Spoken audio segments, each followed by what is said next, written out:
Episode 168-170. Suamiku pria lumpuh. Hei, Seth. Kenapa kau tak bangun-bangun? Apa? Hanya karena satu pukulan saja, kau bisa mati. Om Aldo berusaha membangunkan Bagas.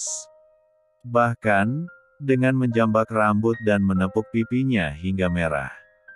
Bagas membuka mata, lalu memberikan senyum penuh amarah padanya. Kurang ajar. Kenapa kau malah tersenyum? Kenapa tak menderita, ataupun menangis? Tukasnya. Apa dengan menangis, kau akan melepasku? Pastinya tidak. Jawab Bagas, dengan nada datar hamun tatapan yang begitu tajam.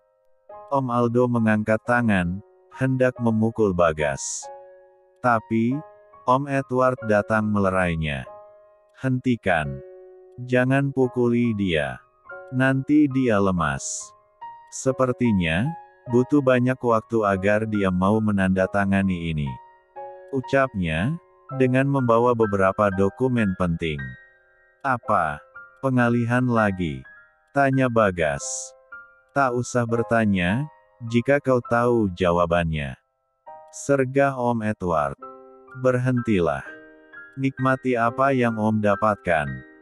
Setidaknya, semua masih menganggapmu keluarga Nugraha. Lirih Bagas. Keluarga. Keluarga. Keluarga. Keluarga mana yang harus ku banggakan? Yang mana? Pekiknya kuat. Kau tahu, derita ibuku yang harus melahirkan aku sendirian, tanpa ditemani suami. Kau tahu, ketika ibuku begitu sulit mencari nafkah, hanya untuk menyekolahkan aku. Tapi, ketika aku remaja, mereka mengambilku dari tangannya, membiarkan aku pergi jauh dengan berbagai alasan. Aku bahkan tak dapat melihat wajah terakhir ibu. Kau faham? Bentak Om Edward, tepat di wajah Bagas. Mereka meracuni isi kepalamu. Tanya Bagas. Hei, jangan fitnah. Kami justru menjadi pendukungnya. Kami yang selalu ada di belakangnya, ketika ia memperjuangkan haknya sebagai seorang anak lelaki. Sergah Tante Fiona, dengan segenggam kuaci di tangannya. Bagas pun tak menyangka. Tante Fiona yang selama ini begitu baik padanya, rupanya hanya menjadi toksik, benalu, yang hanya ingin menjatuhkan ia perlahan. Kau, yang meminta orang memotong rem mobilku. Lirik Bagas. Iya. Jawab Tante Fiona. Aku pikir, kau akan langsung lewat. Ternyata, masih saja merepotkan orang. Hah. Senyum Bagas getir. Sudah kau, jangan banyak bicara. Nanti kau bisa mati kehausan, dan tak sempat menandatangani surat ini. Tegur Om Aldo. Lah memberikan segelas minuman pada Bagas, entah karena masih ada perasaan, atau hanya tak ingin kehilangan momen. Karena ia tahu, bagaimana Bagas sebenarnya. Mereka melepaskan tangan Bagas. Menunggu, hingga Bagas lelah dan mau membubuhkan tanda tangannya di kertas yang mereka berikan.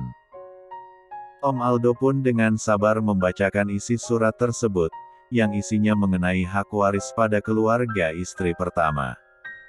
Ya, bagaimanapun, istri pertama itu lebih berhak. Kan, dia adalah orang yang selalu setia dari titik nol.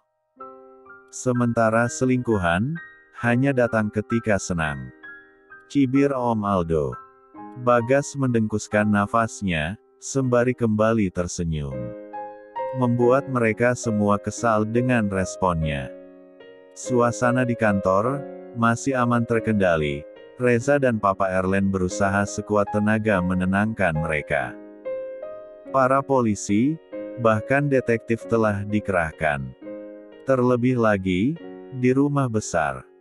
Penjagaan diperketat di sana. Reza, izin ke rumah Papa, boleh. Tanya Reza pada omnya. Kenapa? Memastikan. Tanya Papa Erlen, dan Reza hanya mengangguk. Om khawatir, jika papamu pergi, maka Bagas berarti dalam keadaan bahaya. Tapi, jika papamu di rumah untuk mengalihkan perhatian, kamu, yang akan jadi bulan-bulanan dia nantinya. Reza hanya ingin berusaha mencari info, di mana Bagas, Om. Reza akan turun tangan, nanti. Jangan nekat, Za. Itu bahaya. Kamu nggak tahu, seberapa kejam mereka.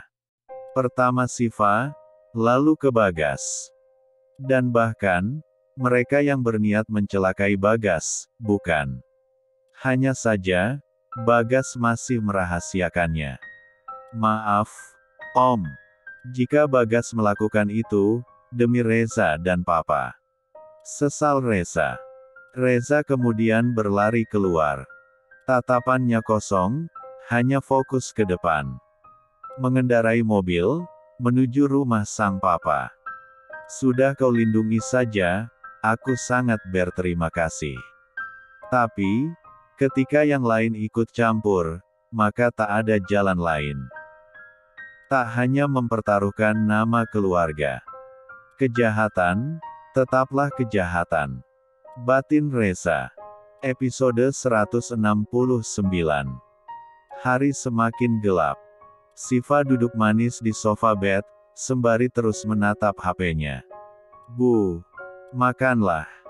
Dari tadi siang, ibu nggak makan. Bujuk Olin, didampingi Mama Ayu. Nanti saja. Saya makan bersama Mas Bagas. Jawab Siva, dengan nada datar. Mama Ayu hanya menggeleng. Seperti dejavu, ketika melihat Siva beradegan seperti ini. Tak ubahnya seorang Bagas, yang menunggu kabar darinya beberapa waktu lalu. Olin. Panggil Mama Ayu. Iya, Nyonya. Tanya Olin, menghampiri. Biarkan saja. Biarkan dia tenang seperti itu. Ucap Mama Ayu. Kenapa? Tak ada kabar sama sekali. Ketika aku yang diculik, mereka sempat bertanya dan mengancam. Tapi, kenapa ini tidak? Gumam Siva dalam hati. La pun menunggu kabar dari Reza dan Papa mertua. Kabar apapun, yang bisa sedikit menenangkan hatinya. Kemana? Za. Kenapa semua diam? Tangisnya dalam hati. Sementara itu, Reza kini tengah berada di rumah sang papa. Ia menggeledah semua ruangan, dan tak ada satupun orang di sana. Beberapa dokumen pun hilang, dan ia masuk kembali ke kamarnya untuk mengecek CCTV yang ia selipkan diam-diam di rumah itu. Kalian bisa sejauh ini hanya demi harta. Kalian pikir, ini sinetron yang dipenuhi pembodohan. Tidak. Ada aku di sini. Ucap Reza dengan segala amarah di hatinya. La menggenggam kembali flash disknya.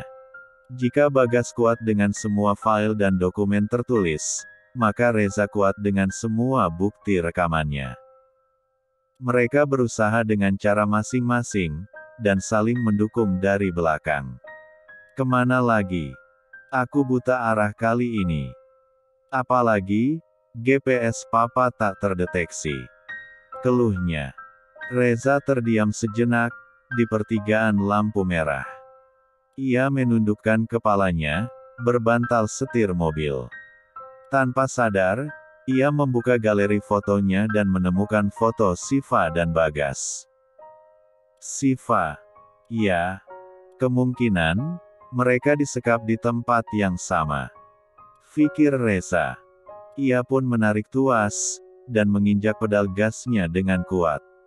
Menyetir dengan kencang, tak sabar bertemu dengan kakak ipar kesayangannya itu.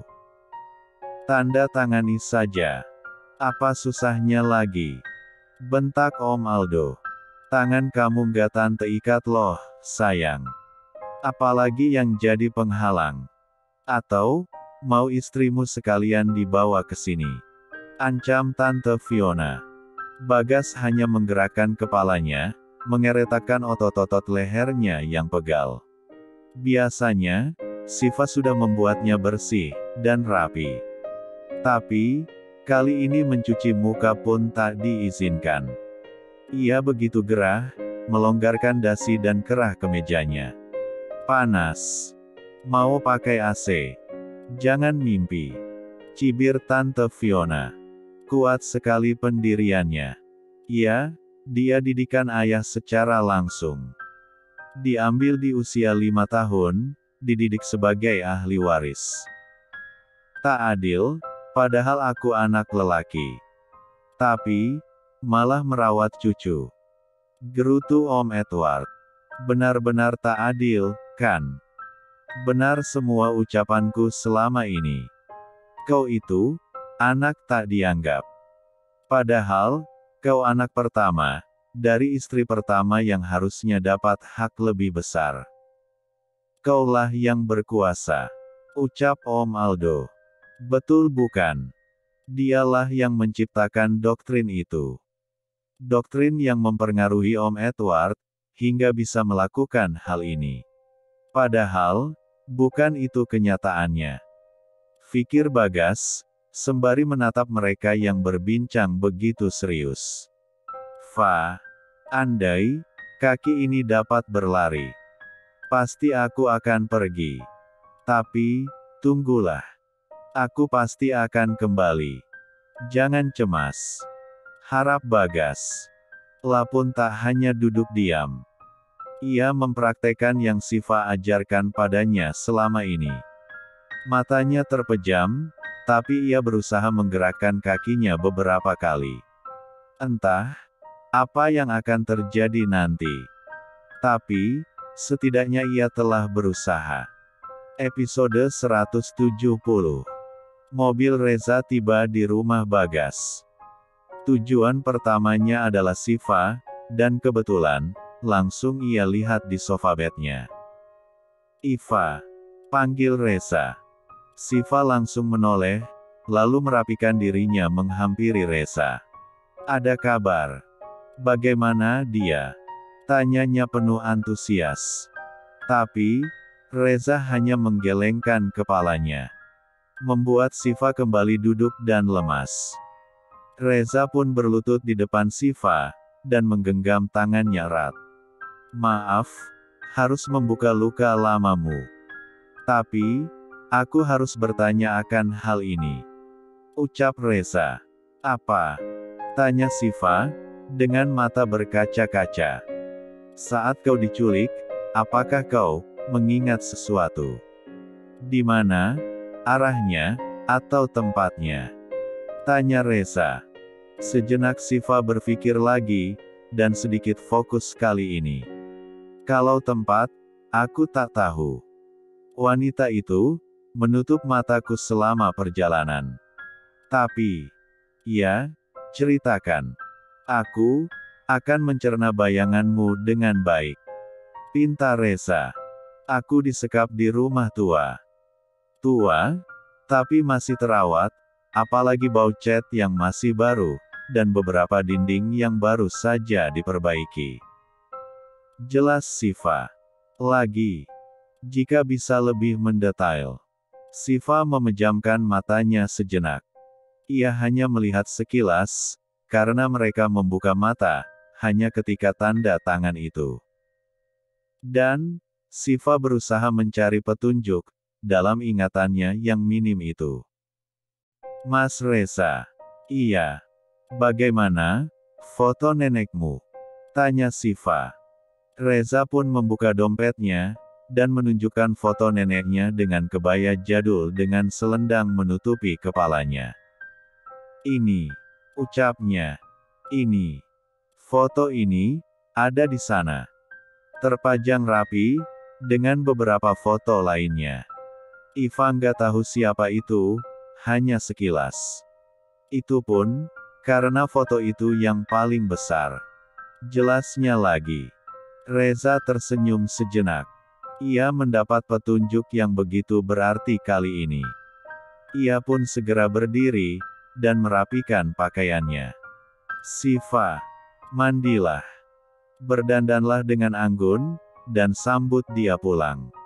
Dan ini, jagalah hingga polisi mengambilnya kemari," ucap Reza mengamankan flash disknya. "Mas Reza mau kemana?" "Menjemput Bagas," jawab Reza, yang berlari tanpa menoleh. Tatapan Siva penuh harap.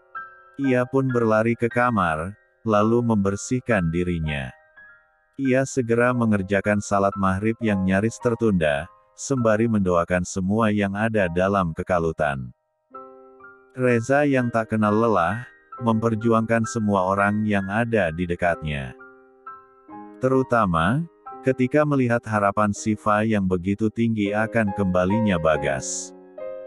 Lah berjalan, dan terus berjalan hingga sampai di tempat tujuan. Hingga ia menemukan rumah itu, rumah tua milik neneknya, yang menyimpan banyak memori milik sang papa. "Ya, benar. Mobil mereka di sini," ucap Reza. Lah pun menghidupkan GPS yang ada di mobilnya, yang sempat ia sambungkan ke HP Bagas yang Siva pegang. Sejak dulu memang begitu, berguna untuk Bagas yang mencari keberadaan Reza ketika pergi tanpa kabar. Lah pun perlahan masuk, lalu mengintip dari jendela, agar tahu banyaknya orang yang ada di dalam. "Hanya bertiga," kata Olin, "dia punya banyak orang," pikirnya, hingga sebuah pukulan mendarat di tengkuk lehernya dan jatuh. "Aregegege," pekiknya, lemah. Seseorang pun mengangkat tubuhnya, lalu membawanya masuk ke dalam ruangan untuk bertemu dengan yang lain. "Reza," lirih Bagas, yang melihat sepupunya pingsan. "Kenapa dia?" tanya Om Edward. "Dia mengintip. Mungkin suruhan musuh, supaya membebaskan sandera kita. Biarkan dia, sebentar lagi ia bangun. Dia tak akan berani melawanku," titah Om Edward. Reza duduk tepat di sebelah Bagas, dengan mata masih terpejam. Bagas pun beberapa kali membangunkannya, tapi Reza tak merespon sama sekali. "Bangunlah. Aku lemah, dan aku butuh bantuanmu," bisik Bagas.